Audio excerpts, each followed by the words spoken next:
ನಮಸ್ತೆ Karnataka travel with Roman Shashi ಚಾನೆಲ್ಗೆ ಸ್ವಾಗತ.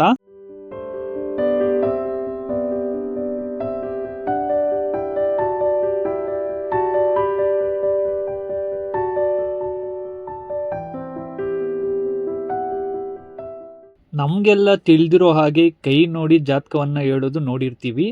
ಹಾಗೆಯೇ ನಾವು ಹುಟ್ಟಿರುವಂತಹ ಟೈಮ್ ನೋಡಿ ಜಾತಕ ಹೇಳೋದನ್ನ ನೋಡಿರ್ತೀರಾ.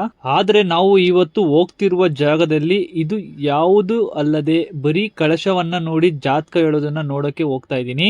ಈ ವಿಡಿಯೋನ ಸ್ಟಾರ್ಟ್ ಮಾಡೋಕ್ಕಿಂತ ಮುಂಚೆ ನಮ್ ಚಾನೆಲ್ಗೆ ಯಾರೆಲ್ಲ ಸಬ್ಸ್ಕ್ರೈಬ್ ಆಗಿಲ್ಲೋ ಮಾಡ್ಕೊಳ್ಳಿ. ಇದೇ ರೀತಿ ನಮ್ ಚಾನೆಲ್ಗೆ ಸಪೋರ್ಟ್ ಮಾಡೋದನ್ನ ಮರಿಬೇಡಿ. ಈ ಪ್ಲೇಸ್ ಅನೇಕ ಜನರಿಗೆ ಗೊತ್ತಿರುತ್ತೆ. ಅದು ಯಾವುದು ಅಲ್ಲ, ಶ್ರೀ ವಿದ್ಯಾಚೋಡೇಶ್ವರಿ ದೇವಾಲಯ, ಅಂಗರಹಳ್ಳಿ. ಬೆಂಗಳೂರಿನಿಂದ ಬರೀ 80 ಕಿಲೋಮೀಟರ್ ಇರುತ್ತೆ ಈ ವಿದ್ಯಾಚೋಡೇಶ್ವರಿ ದೇವಾಲಯಗೆ. ನಾವು ಈ ವಿಡಿಯೋದಲ್ಲಿ ಟೋಟಲ್ 5 ದೇವಾಲಯಗೆ ಹೋಗ್ತಿರೋದು. ಅದು ಯಾವ್ದ್ಯಾವ್ದು ಅಂದ್ರೆ, 1 ಶ್ರೀ ವಿದ್ಯಾಚೋಡೇಶ್ವರಿ ಮಠ, ಅಂಗರಹಳ್ಳಿ. 2 ಶ್ರೀ ಉದ್ಭವ ವೆಂಕಟರಮಣ ಸ್ವಾಮಿ ದೇವಾಲಯ, ಬೆಂಚಕಲ್ಲು. 3 ಉಜ್ಜಯಿನಿ ಶ್ರೀ ಚೌಡೇಶ್ವರಿ ದೇವಾಲಯ. 4 ಶ್ರೀ ಚೌಡೇಶ್ವರಿ ದೇವಾಲಯ, ಬಸವಣ್ಣಪುರ ಕ್ಷೇತ್ರ, ಗೌಡಿಗೆರೆ. 5ನೇದು ಶ್ರೀ ಅಪರಮೇಯ ದೇವಾಲಯ, ದೊಡ್ಡಮಳ್ಳೂರು. ನಾವು ಇವತ್ತು ನೋಡೋಕೆ ಹೋಗ್ತಿರುವ ಈ 5 ದೇವಾಲಯಗಳು ತುಂಬಾನೇ ಇತಿಹಾಸವನ್ನು ಹೊಂದಿರುವಂತಹ ದೇವಾಲಯಗಳು. ಇಷ್ಟು ಪ್ಲೇಸ್ ನ ಒನ್ ಡೇ ಅಲ್ಲಿ ಹೆಂಗ್ ಕವರ್ ಮಾಡೋದು ಅಂತ ತಿಳ್ಕೊಳ್ಳೋಣ ಬನ್ನಿ ಫ್ರೆಂಡ್ಸ್. ನಾನು ಬೆಳಗ್ಗೆ ಬೆಂಗಳೂರಿಂದ ಕೆಂಗೇರಿ ಟು ಮೈಸೂರು ಹೈವೇಯಲ್ಲಿ ಹೋಗ್ತಾ ಇದ್ದೀನಿ. ನನಗೆ 75 ಕಿಲೋಮೀಟರ್ ತೋರಿಸ್ತಿದೆ. ನೀವು ವಿತೌಟ್ ಟೋಲ್ ಹೋಗ್ತೀನಿ ಅಂದರೆ ಬೆಂಗಳೂರು ಮಾಗಡಿ ರೋಡಲ್ಲಿ ಸಹ ಬರಬಹುದು.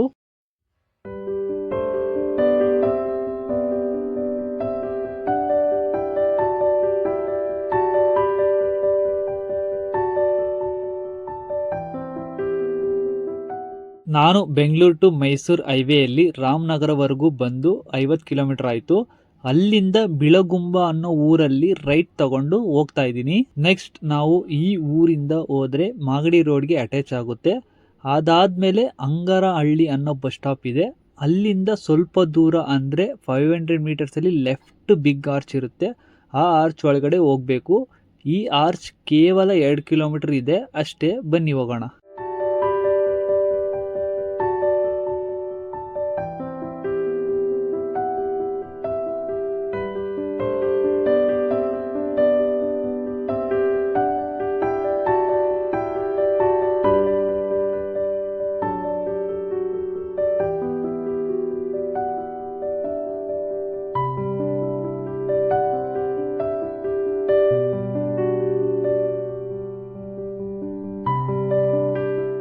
ನೋಡಿ, ಇದೇ ಶ್ರೀ ವಿದ್ಯಾಚೋಡೇಶ್ವರಿ ಮಠ, ಅಂಗರಹಳ್ಳಿ.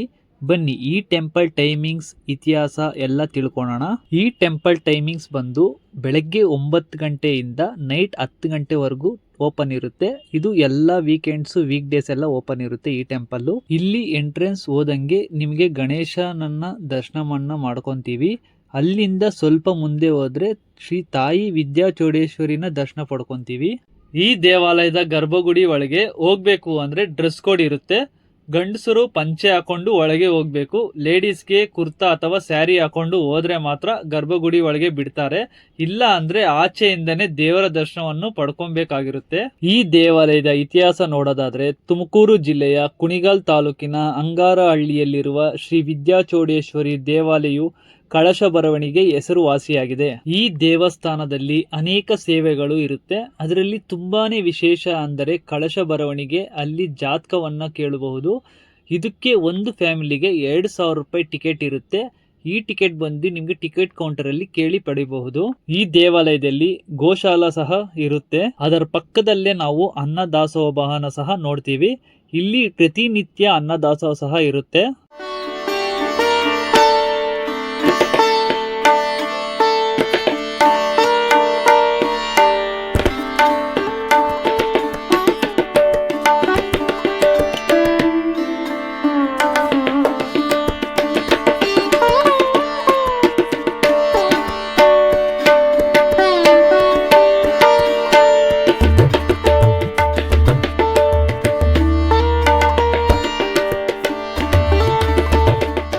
ಈ ಅಂಗಾರಹಳ್ಳಿ ವಿದ್ಯಾಚೋಡೇಶ್ವರಿ ತಾಯಿನ ದರ್ಶನ ಮಾಡಿಕೊಂಡು ನೆಕ್ಸ್ಟ್ ನಾವು ಹೋಗ್ತಾ ಇರೋದು ಶ್ರೀ ಉದ್ಭವ ವೆಂಕಟರಮಣ ಸ್ವಾಮಿ ದೇವಾಲಯ, ಬೆಂಚಕಲ್ಲುಗೆ. ಈ ದೇವಾಲಯದಿಂದ ಕೇವಲ 1.5 ಕಿಲೋಮೀಟರ್ ಅಷ್ಟೇ ಇರುತ್ತೆ. ಇಲ್ಲಿಗೆ ಬಂದವರು ಈ ಉದ್ಭವ್ ವೆಂಕಟರಮಣ ಸ್ವಾಮಿ ಸಹ ದರ್ಶನವನ್ನು ಪಡ್ಕೊಂತಾರೆ. ಬನ್ನಿ ನಾವು ಸಹ ದರ್ಶನ ಮಾಡ್ಕೊಳ್ಳೋಣ. ನೋಡಿ, ಇದೇ ಶ್ರೀ ಉದ್ಭವ ವೆಂಕಟರಮಣ ಸ್ವಾಮಿ ದೇವಾಲಯ ಬೆಂಚಕಲ್ಲು. ಈ ದೇವಾಲಯದ ಟೈಮಿಂಗ್ಸ್ ಮತ್ತು ಇತಿಹಾಸ ತಿಳ್ಕೊಳ್ಳೋಣ ಬನ್ನಿ. ಈ ದೇವಾಲಯದ ಟೈಮಿಂಗ್ಸ್ ಬಂದು ಬೆಳಗ್ಗೆ 8:30 ಮಧ್ಯಾಹ್ನ 12:30 ಇರುತ್ತೆ. ಮತ್ತೆ ಮಧ್ಯಾಹ್ನ 3 ಗಂಟೆಯಿಂದ ಸಂಜೆ 6 ಗಂಟೆವರೆಗೂ ಡೈಲಿ ಓಪನ್ ಇರುತ್ತೆ. ಈ ದೇವಾಲಯದ ಇತಿಹಾಸ ನೋಡೋದಾದ್ರೆ, ಈ ದೇವಾಲಯದಲ್ಲಿರುವ ವೆಂಕಟರಮಣ ಸ್ವಾಮಿಯ ವಿಗ್ರಹವನ್ನು ಮಾನವ ನಿರ್ಮಿತವಲ್ಲ, ಬದಲಾಗಿ ಬೆಟ್ಟದ ಮೇಲೆ ಸ್ವಯಂಭೂವಾಗಿ ಉದ್ಭವ ಮೂರ್ತಿ ಎಂದು ನಂಬಲಾಗಿದೆ. ಈ ಮೂರ್ತಿಯು ಉತ್ತದ ಆಕಾರವನ್ನು ಹೊಂದಿದ್ದು ವಿಷ್ಣು ಅಥವಾ ವೆಂಕಟೇಶ್ವರನ ರೂಪದಲ್ಲಿ ಪೂಜಿಸಲ್ಪಡುತ್ತದೆ. ಇದನ್ನು ಇಕ್ಕಲಪ್ಪ ಎಂದು ಕರೆಯುತ್ತಾರೆ. ಹಿಂದೆ ದೇವಸ್ಥಾನದ ಜಾಗದಲ್ಲಿ ಸಾಕ್ಷಾತ್ ವೆಂಕಟರಮಣ ಸ್ವಾಮಿಯ ಹುತ್ತದೊಳಗೆ ತಪಸ್ಸು ಮಾಡುತ್ತಿದ್ದನೆಂದು ಪ್ರತೀತಿ ಇದೆ. ಈ ದೇವಾಲಯ ಎಲ್ಲ ಮುಗಿಸ್ಕೊಂಡು ನೆಕ್ಸ್ಟ್ ನಾವು ಹೋಗ್ತಿರೋದು ಅಂದ್ರೆ ಉಜ್ಜಯಿನಿ ಶ್ರೀ ಚೌಡೇಶ್ವರಿ ದೇವಾಲಯಗೆ. ಇಲ್ಲಿಂದ ಕೇವಲ ನಿಮ್ಗೆ 6 ಕಿಲೋಮೀಟರ್ ಇದೆ ಅಷ್ಟೇ. ಬನ್ನಿ ಹೋಗೋಣ. ನೋಡಿ, ಇದೇ ಉಜ್ಜಯಿನಿ ಶ್ರೀ ಚೌಡೇಶ್ವರಿ ದೇವಾಲಯ. ಈ ದೇವಾಲಯ ಟೈಮಿಂಗ್ಸ್ ಬಂದು ಬೆಳಗ್ಗೆ 10 ಸಂಜೆ 6:30 ಓಪನ್ ಇರುತ್ತೆ. ಈ ದೇವಾಲಯದ ಇತಿಹಾಸ ಬಂದು ತುಮಕೂರು ಜಿಲ್ಲೆಯ ಕುಣಿಗಲ್ ತಾಲೂಕಿನ ಉಳಿಯದುರ್ಗದ ಹೋಬಳಿಯ ಉಜ್ಜಯಿನಿ ಗ್ರಾಮದಲ್ಲಿರುವ ಶ್ರೀ ಚೌಡೇಶ್ವರಿ ಅಮ್ಮನವರ ದೇವಾಲಯವು ಅತ್ಯಂತ ಪವಿತ್ರ ಮತ್ತು ಐತಿಹಾಸಿಕ ಶಕ್ತಿಪೀಠವಾಗಿದೆ. ಈ ದೇವಾಲಯವು ವಿಶೇಷವಾಗಿ ಜಾತಿ ಭೇದವಿಲ್ಲದೆ ಎಲ್ಲರಿಗೂ ಆರಾಧ್ಯ ಕೇಂದ್ರವಾಗಿದೆ. ಈ ದೇವಾಲಯದ ವಿಶೇಷವೇನೆಂದರೆ ಜಾತ್ರೆಯ ಸಮಯದಲ್ಲಿ ದಲಿತರು ಜನಿವಾರ ಧಾರಣೆ ಮಾಡಿಕೊಳ್ಳುವ ಸಂಪ್ರದಾಯವಾಗಿದೆ. ಈ ದೇವಾಲಯವನ್ನು ನೋಡಿಕೊಂಡು ನೆಕ್ಸ್ಟ್ ನಾವು ಹೋಗ್ತಿರೋದು ಅಂದ್ರೆ ಶ್ರೀ ಗೌಡಗೆರೆ ಚಾಮುಂಡೇಶ್ವರಿ ದೇವಾಲಯಕ್ಕೆ. ಅನೇಕ ಜನರಿಗೆ ಈ ದೇವಾಲಯದ ಬಗ್ಗೆ ಗೊತ್ತಿರುತ್ತೆ. ಈ ದೇವಾಲಯದಿಂದ ಕೇವಲ 11 ಕಿಲೋಮೀಟರ್ ಇದೆ ಅಷ್ಟೇ. ಬನ್ನಿ ಹೋಗೋಣ. ನೋಡಿ, ಇದೇ ಶ್ರೀ ಚಾಮುಂಡೇಶ್ವರಿ ಬಸವಣ್ಣಪ್ಪನವರ ಕ್ಷೇತ್ರ ಗೌಡಗೆರೆ. ಈ ದೇವಾಲಯದ ಟೈಮಿಂಗ್ಸ್ ಬಂದು ಬೆಳಗ್ಗೆ 6 ಗಂಟೆಯಿಂದ ನೈಟ್ 9 ಗಂಟೆವರೆಗೂ ಓಪನ್ ಇರುತ್ತೆ. ಇಲ್ಲಿ ನಿತ್ಯ ಅನ್ನದಾಸೋಹ ಭವನ ಸಹ ಇರುತ್ತೆ.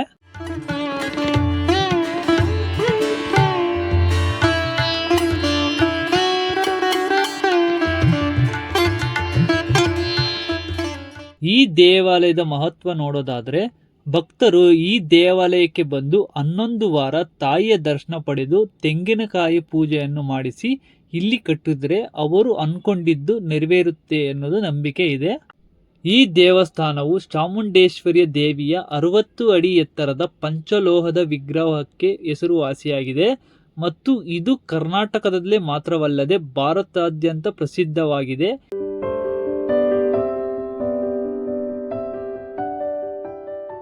ಈ ದೇವಸ್ಥಾನವನ್ನು ಪ್ರಬಲ ಆಧ್ಯಾತ್ಮಿಕ ಕೇಂದ್ರವೆಂದು ಪರಿಗಣಿಸಲಾಗಿದೆ ಮತ್ತು ಎಲ್ಲ ಭಕ್ತರಿಗೆ ಆಶೀರ್ವಾದ ತರುತ್ತದೆ ಎಂದು ನಂಬಲಾಗಿದೆ. ಪ್ರತಿ ವರ್ಷ ದೇಶದ ವಿವಿಧ ಭಾಗಗಳಿಂದ ಸಾವಿರಾರು ಭಕ್ತರು ಇಲ್ಲಿಗೆ ಬರುತ್ತಾರೆ. ಅವರು ತಮ್ಮ ಸಮಸ್ಯೆಗಳನ್ನು ಹಂಚಿಕೊಳ್ಳಲು, ಆಶೀರ್ವಾದವನ್ನು ಪಡೆಯಲು ಮತ್ತು ಉತ್ತಮ ಜೀವನಕ್ಕಾಗಿ ಪ್ರಾರ್ಥಿಸಲು ದೇವಸ್ಥಾನಕ್ಕೆ ಭೇಟಿಯನ್ನು ನೀಡುತ್ತಾರೆ. ದುರ್ಗಾ ಎಂದು ಕರೆಯಲ್ಪಡುವ ಚಾಮುಂಡಿ ದೇವಿಯು ಶಕ್ತಿಯು ಪ್ರಬಲ ರೂಪ. ಅವಳು ದುಷ್ಟಶಕ್ತಿಗಳ ವಿರುದ್ಧ ಹೋರಾಡಿ ಸೋಲಿಸುವುದಕ್ಕೆ ಹೆಸರುವಾಸಿಯಾಗಿದ್ದಾಳೆ. ಅವಳು ರಾಕ್ಷಸರಾದ ಚಂಡ ಮತ್ತು ಮುಂಡರನ್ನು ಮತ್ತು ಎಮ್ಮೆಯ ತಲೆಯ ದೈತ್ಯ ಮಹಿಷಾಸುರನನ್ನು ಸಹ ಕೊಂದಳು.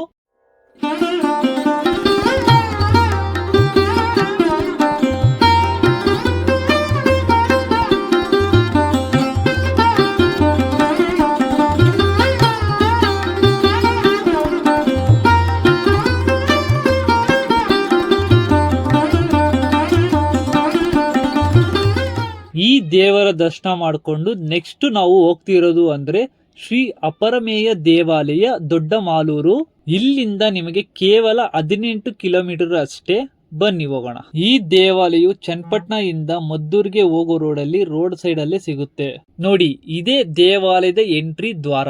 ನೋಡಿ, ಇದೇ ಶ್ರೀ ಅಪರಮೇಯ ಸ್ವಾಮಿ ದೇವಾಲಯ. ಈ ದೇವಾಲಯವನ್ನು ಅಂಬೇಗಾಲು ಶ್ರೀಕೃಷ್ಣ ದೇವಾಲಯ ಎಂದು ಸಹ ಕರೆಯುತ್ತಾರೆ. ಈ ದೇವಾಲಯದ ಟೈಮಿಂಗ್ಸ್ ನೋಡೋದಾದ್ರೆ ಬೆಳಿಗ್ಗೆ 8 ಗಂಟೆಯಿಂದ ಮಧ್ಯಾಹ್ನ 1 ಗಂಟೆವರೆಗೂ ಇರುತ್ತೆ. ಮತ್ತೆ 4 ಗಂಟೆ ಸಂಜೆಯಿಂದ 8 ಗಂಟೆ ನೈಟ್ ಓಪನ್ ಇರುತ್ತೆ. ಈ ದೇವಾಲಯದ ಇತಿಹಾಸ ನೋಡೋದಾದ್ರೆ ಶ್ರೀರಾಮನು ಪೂಜಿಸಿದ ಕಾರಣ ರಾಮಪ್ರಮೇಯ ಎಂದು ಕರೆಯುತ್ತಾರೆ. ಮತ್ತೆ ಈ ದೇವಾಲಯವನ್ನು ಗಂಗರ ಕಾಲದಲ್ಲಿ ನಿರ್ಮಾಣ ಮಾಡಿದ್ದಾರೆ. ಈ ದೇವಾಲಯವು 400ನೇ ಇಸ್ವಿಯಲ್ಲಿ ವಿಜಯಪಾಲ ರಾಜನ ಆಳ್ವಿಕೆಯ ಸಮಯದಲ್ಲಿ ನಿರ್ಮಾಣವಾಗಿದ್ದು ಮತ್ತೆ ಕ್ರಿಸ್ತಶಕ 9ನೇ ಶತಮಾನದಲ್ಲಿ ಚೋಳರು ಈ ದೇವಾಲಯವನ್ನು ಜೀರ್ಣೋದ್ಧಾರ ಮಾಡಿದ್ದಾರೆ. ಈ ದೇವಾಲಯದ ಗರ್ಭಗುಡಿಯಲ್ಲಿ ನಾವು ಅಪ್ರಮೇಯ ಸ್ವಾಮಿಯನ್ನ ದರ್ಶನ ಪಡ್ಕೊಂಡು ಗರ್ಭಗುಡಿಯ ಹಿಂದೆ ಇರುವ ಅಂಬೆಗಾಲು ಶ್ರೀಕೃಷ್ಣ ದೇವಾಲಯ ಇರುತ್ತೆ. ಈ ಅಂಬೆಗಾಲು ಶ್ರೀಕೃಷ್ಣ ದರ್ಶನವನ್ನು ಪಡೆಯಕ್ಕೆ ಅನೇಕ ಜನರು ಅನೇಕ ಕಡೆಯಿಂದ ದಿನನಿತ್ಯ ಬರುತ್ತಾರೆ. ಮಕ್ಕಳಿಲ್ಲದ ದಂಪತಿಗಳು ಈ ಅಂಬೆಗಾಲು ಶ್ರೀಕೃಷ್ಣ ದರ್ಶನವನ್ನು ಪಡೆದರೆ ಶೀಘ್ರದಲ್ಲೇ ಮಕ್ಕಳಾಗುತ್ತಾರೆ ಎಂದ ನಂಬಿಕೆ ಇಲ್ಲಿದೆ. ನಾನು ಇವತ್ತು ಈ 5 ದೇವಾಲಯ ದರ್ಶನವನ್ನ ಮಾಡ್ಕೊಳ್ಳುವಷ್ಟರಲ್ಲಿ ಸಂಜೆ 7 ಗಂಟೆ ಆಯಿತು. ನಾನು ಇವತ್ತು ನೋಡಿದಂತಹ 5 ದೇವಾಲಯಗಳು ತುಂಬಾನೇ ಅದ್ಭುತವಾದ ದೇವಾಲಯಗಳೆಂದು ಹೇಳಬಹುದು. ನೀವು ಸಹ ಈ 5 ದೇವಾಲಯಗಳನ್ನು ಒಂದು ಸಲ ಆದರೂ ವಿಸಿಟ್ ಮಾಡಿ, ತುಂಬಾನೇ ಚೆನ್ನಾಗಿದೆ. ಈ ವಿಡಿಯೋ ಕಂಪ್ಲೀಟ್ ಆಗಿ ನೋಡಿರೋದಕ್ಕೆ ತುಂಬಾನೇ ಧನ್ಯವಾದಗಳು. ಈ ವಿಡಿಯೋ ಯಾರಿಗೆಲ್ಲ ಇಷ್ಟ ಆಯಿತು ಲೈಕ್ ಮಾಡಿ, ಶೇರ್ ಮಾಡಿ, ಇದೇ ರೀತಿ ನಮ್ಮ ಚಾನಲ್ಗೆ ಸಬ್ಸ್ಕ್ರೈಬ್ ಮಾಡ್ಕೊಳ್ಳೋದನ್ನ ಮರಿಬೇಡಿ. Thank you for watching my video friends. ಧನ್ಯವಾದಗಳು.